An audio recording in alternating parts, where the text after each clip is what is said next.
In previous tutorials, we have started a new project, understood the workspace and learned how to import media. In this tutorial, we will start a new sequence and understand the sequences. I get a ton of people asking me questions like, hey, why do my videos have black bars on the top or sides? Why are there glitter glitches in my export? Why are things so laggy? So in this video you will get all your answers and solutions. So before starting a new sequence, let's get to know what our sequences are actually. Basically, a sequence is where you collect all your clips, for example raw footage, photos, GIFs, or any media or layers like adjustment layers, solid colors, transitions, etc.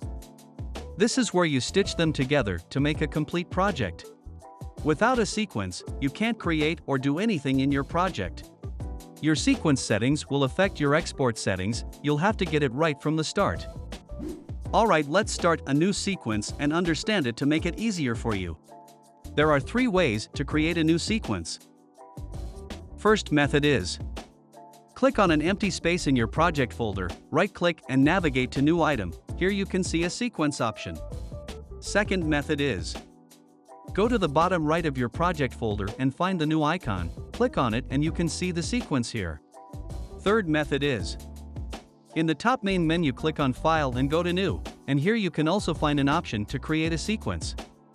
It gives you full control over your settings if you want to make any adjustments or create a new sequence setting preset.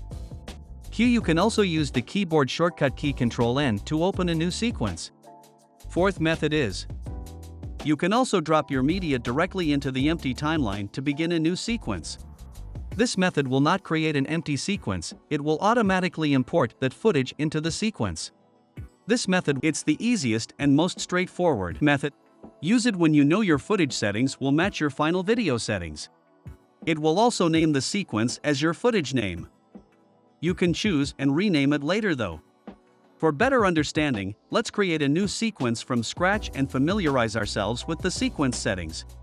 Open a new sequence by using the shortcut key, Ctrl+N. While creating your new sequence, you may have noticed the following sequence settings window pop open. If you didn't, that simply means that Premiere Pro matched the settings of the footage you dragged into your timeline to create your sequence. Here you can see many sequences presets available. You can choose the one according to your choice according to your frame size, frame rate, and aspect ratio, etc. Let's cover all the options in this window and narrow down exactly what is best for your video project. There are 3 main areas of settings that matter to us: resolution, dimensions, and frame rate. You need to know exactly what settings you'll want your output video to be. We want to match our sequence settings to the settings of our final exported video. Go to the Settings tab and change it accordingly. This layout is on your final output, so be sure to finalize it once before starting work on your project. The first option is Editing Mode.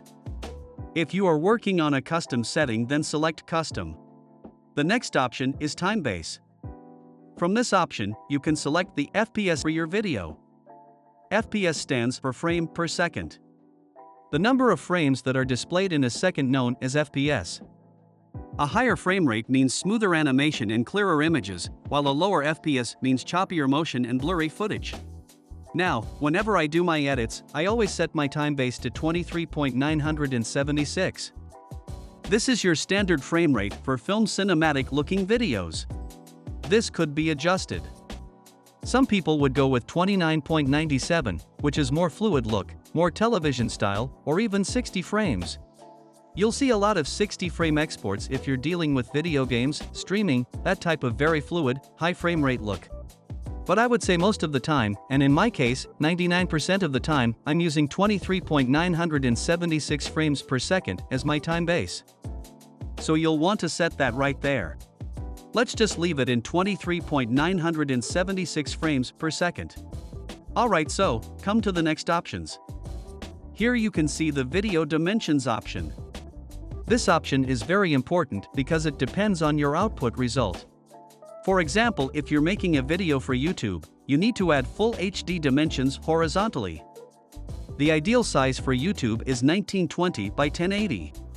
If you want to edit a video for TikTok, the vertical dimension will be set, which can be 1080 to 1920, or if you are editing a video for Facebook or Instagram. It should be square, so you can choose 1.1 aspect ratio, which is possibly be a 1080 by 1080. You can also check the settings of your footage that are used to edit and get an idea for dimensions. Let's just open them into a list view. Let's expand it.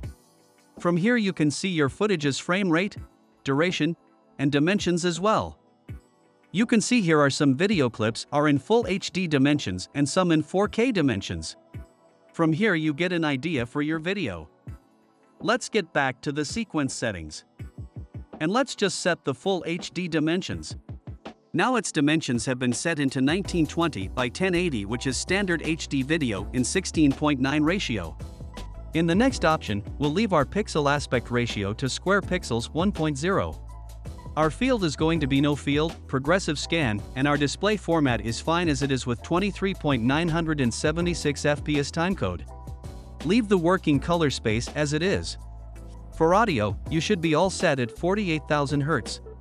In display format, the audio samples are good.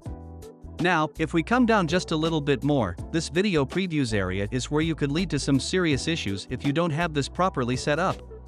So it's currently set on iframe only MPEG, that is acceptable.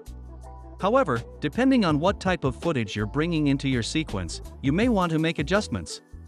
Now, when I bring my footage in, it's always QuickTime files, it's always converted to Apple ProRes before I bring it into Premiere just for smooth editing purposes.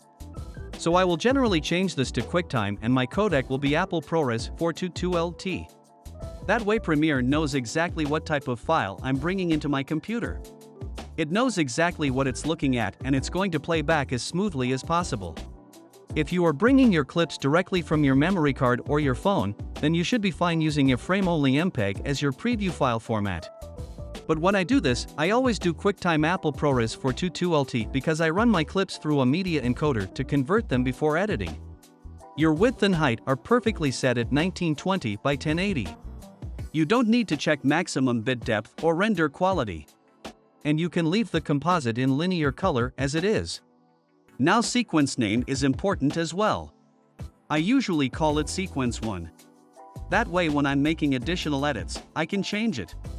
I can duplicate my sequence and have a sequence 2, sequence 3, and sequence 4 so that I could go back if I need to make adjustments to a previous edit. Finally, save your settings and save them as a preset if you're looking to use them often. Presets are a great way to improve the efficiency of your editing. So anytime you jump back into Premiere, you'll have this ready to go for your next sequence. You're just going to hit Save Preset and you're going to give it a name. So in this case it'll be 1080p, 23.976. That way we know exactly what the preset is. It's ready to go and we hit OK.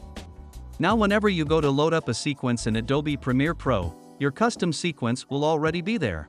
Let me show you. You can see right here we have it's all ready to go. You could change the name if you wanted. Hit OK. And there it is, ready for you on the timeline. Alright, so we have started a new sequence and understand sequences. Next, we will get to know what is the timeline. Stay tuned.